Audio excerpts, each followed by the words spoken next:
বাবা হারানো যে কি যন্ত্রণা একমাত্র এতিম মেয়েরাই বুঝে, যাদের বাবা আছে তারাই তো জানে বাবা থাকাটা কতটা জরুরি। এখন যদি বাবা থাকতো তাহলে কেউ যৌতুক চাইতো না। যৌতুকের কারণে আজকে বিয়ে হচ্ছে না, বাবা থাকলে কিছু একটা করতো। বাবা যদি থাকতো, বাবার ইনকাম থাকতো, আজকে বাবার টাকা পয়সা থাকতো, সেই দিয়ে বাবা বিয়ে দিত।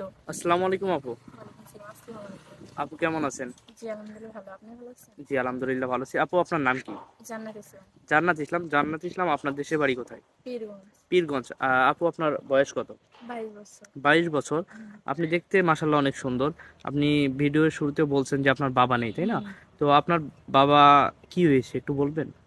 আসলে ভাই আমার বাবা ছোটবেলায় মারা গেছে। ছোটবেলায় মারা গেছে, তাই না? আপনার বয়স যেন কত বললেন? 22 বছর। 22 বছর। আপনার বাবা যখন মারা যায় তখন আপনার বয়স কত? তখন আমার বয়স 5-6 বছর হবে। 5-6 বছর। হুম। আপনার বাবার কথা কি মনে পড়ে? হুম। বাবার স্মৃতি মনে আছে? বাবা বাবা দেখতে কেমন ছিল হুম। কিছু সব মনে পড়ে? মনে আছে। মনে আছে, তাই না? হুম। তো আপনার বাবার কোন স্মৃতিটা সবচেয়ে বেশি আপনার মনে পড়ে? বাবার সবচেয়ে স্মৃতিটা মনে পড়ে, বাবা বলতো যে তোকে একটা লাল শাড়িতে বউ সাজিয়ে অন্যজন নিয়ে যাবে। অন্যজন নিয়ে হুম। যাবে, তাই না? তো আপনি বলছেন যে আপনার বাবা মারা গেছে, আপনার ফ্যামিলিতে এখন কে কে আছে? শুধু মা আছে আর 2টা বোন আছে। মা আর দুটা বোন। হুম। আপনি কি ফ্যামিলি মানে সবচেয়ে বড় মেয়ে না? হ্যাঁ আমি সবার বড়। বড়, তাই না?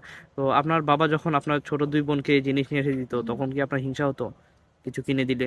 হ্যাঁ আমরা সবাই মারামারি করতাম এগুলো নিয়ে। আর এখন আপনার বোনের কি বিয়ে হয়ে গেছে? দুইটা বোনের? না ওরা ছোট। ছোট, আপনি হুম। বড়, তাই না? হুম। আপনার বিয়ে হয় না? না। কেন ভাই আপু আপনার বিয়ে হচ্ছে যৌতুকের না? কারণে। যৌতুকের জন্য? আপনার হুম। দেশের বাড়ি পীরগঞ্জ, তাই না? হুম। পীরগঞ্জে কি যৌতুক লাগে বেশি? জি ভাইয়া ওদিকে যৌতুক অনেক লাগে। আপনি তো যৌতুক। দেখতে মাশাআল্লাহ সুন্দর, আপনার তো যৌতুক লাগার কথা না। ভাইয়া মাশাআল্লাহ দেখতে সুন্দর আছে, এটা সবাই বলে যে দেখতে শুনতে অনেক ভালো আছে, কিন্তু কি জানেন, যাদের টাকা পয়সা আছে মা বাবা এরা বলে যে যৌতুক ছাড়া আমরা বিয়ে দেবো না। আর এখন তো আজকাল তো যৌতুক নেই। যৌতুক ছাড়া বিয়ে হুম। দিবে না, তাই না? তো আপনার বয়স যেন কত, 22 বছর, তাই হুম। না? আমাদের এখানে কি জন্য আসছেন? বিয়ের জন্য। বিয়ের জন্য? তো আমাদের এখানে আপনি কিভাবে জানলেন যে আমাদের এখান থেকে বিয়ে হয়?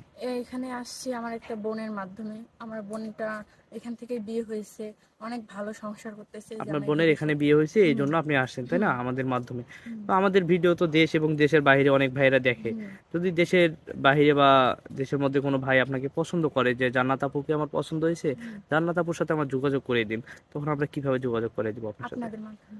আমাদের মাধ্যমে? কেন, হুম। আপনার পার্সোনাল কোনো মোবাইল ফোন নাই? আজকে খালি কালকে চিন্তা করি তাহলে ভাইয়া কিভাবে ফোন কিনবো। আজকে খেলে কালকে চিন্তা হুম। করেন, তাই না?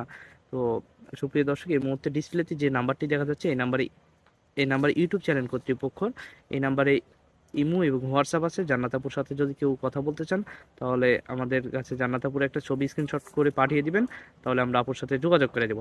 আপু, আর নামাজ কালাম পড়েন? জি ভাইয়া 5 ওয়াক্ত নামাজ পড়ি। 5 ওয়াক্ত নামাজ পড়েন, হুম। তাই না? রান্না বাড়া করতে পারেন? জি ভাইয়া। কি রাঁধতে পারেন সবচেয়ে ভালো? সবচেয়ে ভালো পারি মোটামুটি সবই। মোটামুটি, না? হুম। আচ্ছা, বিয়ের পরে স্বামীকে নিয়ে কোথায় ঘুরতে যাওয়ার ইচ্ছা আছে? স্বামীকে নিয়ে যাওয়ার ঘুরতে কোথাও না, শুধু